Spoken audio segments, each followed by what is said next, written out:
산상에서 너희 원수를 사랑하라는 교훈을 주신 그분께서는 악을 악으로 욕을 욕으로 갚지 말고 도리어 복을 비심으로써 그 원칙을 몸소 수범하셨다.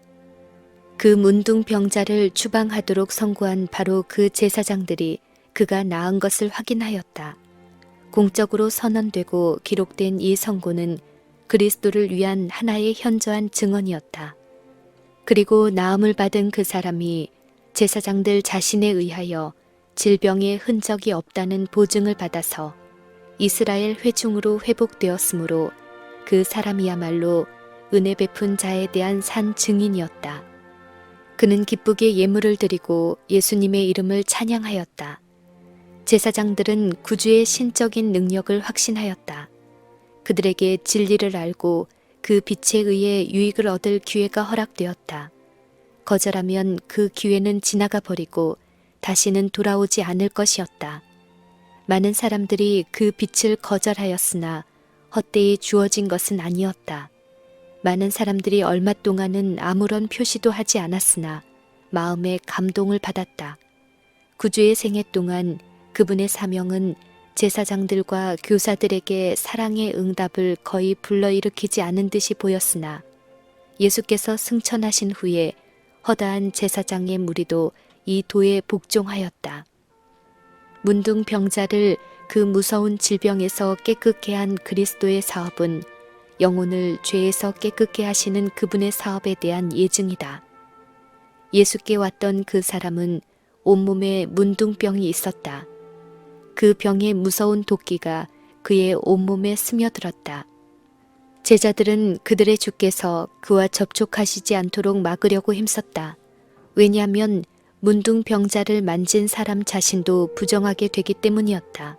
그러나 예수께서는 당신의 손을 문둥병자에게 댔지만 불결하게 되지 않으셨다. 그분의 접촉은 생명을 주는 능력을 나누어 주었다. 문둥병은 깨끗해졌다. 뿌리 깊고 치명적이며 인간의 능력으로는 정결케 될 수 없는 죄의 문둥병도 이와 같다. 온 머리는 병들었고 온 마음은 피곤하였으며 발바닥에서 머리까지 성한 곳이 없이 상한 것과 터진 것과 새로 맞은 흔적뿐이다. 그러나 인류 가운데 거하기 위해 오신 예수께서는 더럽힘을 받지 않으셨다. 그분의 임재는 죄인에게 치료의 효능이 된다. 누구든지 그분의 발 아래 엎드려서 주여 원하시면 저를 깨끗게 하실 수 있나이다 라고 믿음으로 말하면 내가 원하노니 깨끗함을 받으라는 대답을 들을 것이다. 어떤 치유에 있어서 예수께서는 구하는 축복을 즉시로 허락하지 않으셨다. 그러나 문둥병은 호소하자마자 그 요청이 수락되었다. 우리가 세상의 축복을 위하여 기도할 때 기도에 대한 응답은 지체될 수도 있고 혹은 하나님께서 우리가 구하는 것 아닌 다른 어떤 것을 우리에게 주실 수도 있으나 우리가 죄로부터의 구원을 간구할 때에는 그렇지 않다. 우리를 죄에서 깨끗게 하여 당신의 자녀로 삼으시고 거룩한 생애를 살 수 있도록 하시는 것이 그분의 뜻이다. 그리스도께서 하나님 곧 우리 아버지의 뜻을 따라 이 악한 세대에서 우리를 건지시려고 우리 죄를 위하여 자기 몸을 들이셨다. 그리고 그를 향하여 우리가 가진 바 담대한 것이 이것이니 그의 뜻대로 무엇을 구하면 들으심이라. 우리가 무엇이든지 구하는 바를 들으시는 줄을 안즉 우리가 그에게 구한 그것을 얻은 줄을 또한 아느니라. 만일 우리가 우리 죄를 자백하면 저는 미쁘시고 의로우사 우리 죄를 사하시며 모든 불의에서 우리를 깨끗게 하실 것이요. 가버나움에서 중풍병자를 고치실 때 그리스도께서는 동일한 진리를 다시 가르치셨다. 이 이적이 행해진 것은 죄를 용서하시는 당신의 능력을 나타내시기 위함이었다. 그리고 그 중풍병자를 고치신 일은 또한 다른 귀중한 진리들을 예증하고 있다. 그 사실은 소망과 격려로 차 있으며 트집 잡는 바리새인들과 관련시켜 볼 때 그것은 또한 경고의 교훈을 담고 있다. 문둥병자와 같이 중풍병자도 회복의 모든 소망을 상실했었다.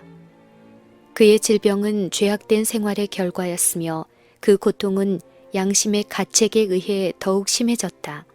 그는 정신적인 고민과 육체적인 고통에서 벗어나기를 바라면서 이미 오래전에 바리새인들과 의원들에게 애원하였다. 그러나 그들은 냉정하게 그의 병은 불치라고 선언하고 하나님의 진노에 맡겨 버렸다. 바리새인들은 고통을 하나님께서 불쾌하게 여기신 증거로 여기고 병자와 가련한 자들을 멀리했다. 그러나 종종 그들 자신을 거룩하다고 높인 바로 이 사람들이 그들이 정죄한 고난자들보다 죄가 더 컸다. 중풍병에 걸린 사람은 속수무책이었다. 그는 어떤 곳으로부터의 도움의 가망이 없음을 알고 절망에 빠져버렸다. 그때 그는 예수님의 놀라운 사업에 대하여 들었다. 자기처럼 죄가 많고 무력한 다른 사람들이 고침을 받았고 심지어 문둥병자들이 깨끗게 함을 받았다는 말을 들었다. 그리고 이 일을 전달한 친구들은 그도 예수께 운반된다면 나을 수 있을 것이라고 믿도록 격려하였다. 그러나 질병이 어떻게 그에게 이르러 왔던가를 기억할 때 그의 희망은 무너졌다. 그는 순결하신 의원께서 당신 앞에 나가는 것을 용납하지 않으실까봐 두려워하였다. 그러나 그가 바란 것은 육체적 회복이라기보다는 죄짐에서 해방되는 것이었다. 그가 만일 예수님을 보고 용서와 하늘의 평강의 보증을 받을 수 있다면 그는 하나님의 뜻을 따라 살든지 죽든지 만족할 수 있었다. 이 죽어가는 사람은 내가 예수께서 계신 곳에 나갈 수만 있다면 얼마나 좋으랴 라고 부르짖었다. 낭비할 시간이 없었다. 쇠약해진 그의 육신은 이미 부패의 징조를 보이고 있었다. 그는 친구들에게 자기를 자리에 눕혀서 예수께 운반하여 주기를 간청하였으며 친구들은 그렇게 해주겠다고 즐거이 보증하였다. 그러나 구주께서 계신 지방과 주위에는 너무 많은 군중이 빽빽이 모여 있어서 그 환자와 친구들은 예수께 나가기는커녕 그의 음성을 들을 수 있는 범위 내에도 들어갈 수가 없었다. 예수께서는 베드로의 집에서 가르치고 계셨다. 관습에 따라 그리스도의 제자들은 그 주위에 가까이 앉았고 갈릴리 각 촌과 유대와 예루살렘에서 온 바리새인과 교법사들이 앉았다.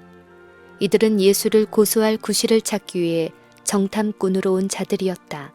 이 관리들 외에도 혼잡한 군중, 곧 열심 있는 자들, 경건한 자들, 호기심을 가진 자들, 불신하는 자들이 운집해 있었다. 이들은 상이한 민족들과 사회의 온갖 계층의 사람들을 대표하고 있었다. 병을 고치는 주의 능력이 예수와 함께 하더라. 생명의 영이 회중을 감싸고 있었으나 바리새인들과 교법사들은 그 임재를 식별하지 못하였다. 그들은 필요성을 느끼지 않았으므로 고치는 일은 그들과는 상관이 없었다. 줄이는 자를 좋은 것으로 배불리셨으며 부자를 공수로 보내셨도다. 중풍병자를 맨 사람들은 몇 번이고 군중을 헤치고 들어가려고 하였으나 헛수고였다. 그 병자는 말할 수 없는 고통으로 자기 주위를 둘러보았다. 갈망하던 도움이 이렇게 가까이 있는데 어떻게 소망을 포기할 수 있겠는가. 그의 요청으로 친구들은 지붕으로 그를 운반하였으며 지붕을 뚫고 예수님의 발 아래 그를 내려놓았다. 설교는 중단되었다. 구주께서는 신음하는 얼굴을 바라보았으며 당신에게 고정된 탄원하는 눈길을 보셨다. 그분은 사정을 알아차리셨다. 그분은 이 당황하고 의심하는 심령을 당신께로 가까이 이끄셨다. 중풍병자가 아직 집에 있을 동안에 구주께서는 그의 양심의 죄를 깨닫도록 하셨다. 그가 죄를 회개하고 자기를 온전케 하실 수 있는 예수의 능력을 믿었을 때에 생명을 주는 구주의 자비하심이 먼저 그 갈망하는 심령에 복을 주었다. 예수께서는 최초의 희미한 믿음의 빛이 그분이 죄인에게 도움을 주실 수 있는 유일한 분이라는 믿음으로 자라는 것을 주시하셨으며 그 믿음이 당신 앞에 나아오고자 노력할 때마다 더욱 강하게 자라나는 것을 보셨다. 이제 구주께서는 환자의 귀에 음악과 같이 들리는 말씀으로 소자야 안심하라. 내 죄사함을 받았느니라 라고 말씀하셨다. 절망의 짐이 병자의 심령에서 떠나고 용서와 평강이 그의 마음에 임하고 그의 용모를 환히 비춘다. 육체적 고통이 사라지고 온몸은 변화된다. 어찌할 수 없던 중풍병자가 나음을 입는다. 죄인이 용서를 받는다. 그는 단순한 믿음으로 예수님의 말씀을 새 생명의 은혜로 받아들였다. 그는 더 이상 요청하지 않고 행복한 침묵 속에 누워 있었다. 말로 표현하기에는 너무나 행복하였다. 하늘의 빛이 그의 용모를 비췄으며 사람들은 경외심으로 이 광경을 바라보았다. 랍비들은 그리스도께서 이 사건을 어떻게 처리하시는지 보기 위해 궁금히 여기면서 기다렸다. 그들은 이 사람이 그들에게 도와달라고 호소한 사실과 그들이 그에게 소망과 동정을 거절한 사실을 회상하였다. 그들은 이것에 그치지 않고 그가 죄 때문에 하나님의 저주를 받고 있는 것이라고 선언했었다. 그들 앞에 있는 이 환자를 보았을 때 이런 일들이 생생하게 그들의 마음에 떠올랐다. 그들은 모든 사람이 이 광경을 관심을 가지고 주목하고 있음을 느끼고 사람들에 대한 그들 자신의 영향력이 상실되지는 않을까 하는 두려운 공포를 느꼈다. 이 고관들은 서로 말을 주고받지는 않았으나 피차의 얼굴을 들여다보면서 각자가 동일한 생각을 하고 있다는 것을 알고 이 감정의 흐름을 저지하기 위하여 모종의 조치를 취해야만 되겠다고 생각했다. 예수께서는 중풍병자의 죄가 용서받았다고 선언하셨다. 바리새인들은 이 말을 참남되다고 책잡아 사형에 처할 만한 죄로 제시할 수 있다고 생각하였다. 그들은 마음에 이르기를 참남하도다. 오직 하나님 한 분 외에는 누가 능히 죄를 사하겠느냐 라고 하였다. 그분의 시선이 그들에게 고정되자 그들은 그 시선 아래서 움츠려 물러섰다. 예수께서는 이렇게 말씀하셨다. 너희가 어찌하여 마음에 악한 생각을 하느냐. 내 죄사함을 받았느니라 하는 말과 일어나 걸어가라 하는 말이 어느 것이 쉽겠느냐. 그러나 인자가 세상에서 죄를 사하는 권세가 있는 줄을 너희로 알게 하려 하노라 라고 하셨다. 예수께서 중풍병자를 향하여 일어나 네 침상을 가지고 집으로 가라고 말씀하셨다. 그러자 들것에 실려서 예수께 왔던 그가 젊음의 탄력과 능력을 가지고 제 발로 일어섰다. 생명을 주는 피가 그의 혈관을 통하여 약동하였다. 신체의 모든 기관이 갑자기 활동하기 시작하였다. 건강한 혈색이 죽음에 접근하고 있던 창백함을 이어받았다. 그 사람이 저희 앞에서 곧 일어나 그 누웠던 것을 가지고 하나님께 영광을 돌리며 자기 집으로 돌아가니 모든 사람이 놀라 하나님께 영광을 돌리며 심히 두려워하여 가로되 오늘날 우리가 기이한 일을 보았다 하니라. 죄지은 자와 고통당하는 자들을 고치기 위하여 몸을 굽히신 그리스도의 놀라운 사랑이여. 고통당하는 인류의 불행을 슬퍼하고 위로하시는 신성이여.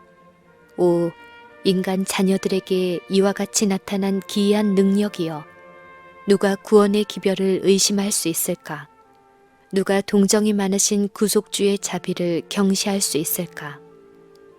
그 썩어가는 육체에 건강을 회복시키는 일은 창조의 능력 못지않은 능력을 요구하였다. 땅의 흙으로 만든 사람에게 말씀으로 생명을 주신 그 같은 음성이 죽어가는 중풍병자에게 생명을 선언하셨다. 그리고 육체에 생명을 주신 그 같은 능력이 마음을 새롭게 하였다. 창조시에 말씀하심에 이루었으며 명하심에 경고히 서게 하신 그분께서 허물과 죄악으로 죽었던 영혼에게 생명을 말씀하셨다. 육체를 고치신 것은 마음을 새롭게 하신 능력의 증거였다. 그리스도께서는 중풍병자에게 일어나 걸어가라고 명령하시고 인자가 땅에서 죄를 사하는 권세가 있는 줄을 너희로 알게 하려 하노라 라고 말씀하셨다. 중풍병자는 그리스도 안에서 심령과 육체를 모두 고치시는 능력을 발견하였다. 육체적 회복이 영적 치료의 뒤이었다. 이 교훈은 간과되어서는 안 된다. 오늘날 육체적 질병으로 고통당하는 무수한 자들이 있는데 그들은 이 중풍병자와 같이 내 죄사함을 받았느니라 라는 기별을 듣기를 갈망하고 있다. 죄의 불안과 채워지지 않는 욕망과 아울러 죄의 짐이 그들의 질병의 기초이다. 그들은 심령의 치료자 앞에 나오기 전에는 위안을 찾을 수 없다. 그분만이 주실 수 있는 화평이 심령에 활력을 주고 육체에 건강을 줄 것이다. 예수께서는 마귀의 일을 멸하려고 오셨다. 그 안에는 생명이 있었다. 그분은 내가 온 것은 양으로 생명을 얻게 하고 더 풍성히 얻게 하려는 것이라 라고 말씀하셨다. 그분은 살려주시는 영이셨다. 그리고 예수께서는 세상에 계실 당시에 병자를 고치고 죄인에게 용서를 말씀해 주셨던 것과 같은 생명을 주는 동일한 능력을 지금도 갖고 계시다. 저가 네 모든 죄악을 사하시며 네 모든 병을 고치신다. 중풍병자를 고침으로 사람들에게 미친 결과는 마치 하늘이 열려서 더욱 좋은 세계의 영광을 나타낸 것과 같았다.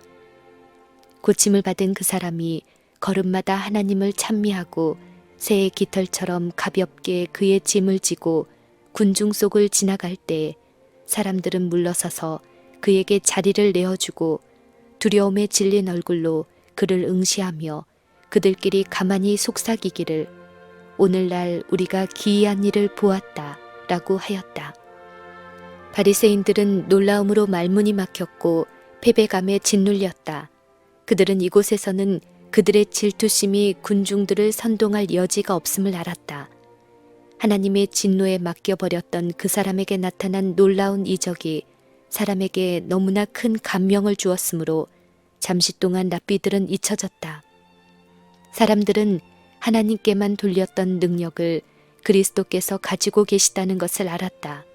그러나 그리스도의 태도와 은근한 위엄은 그들의 오만한 태도와는 뚜렷이 대조되었다.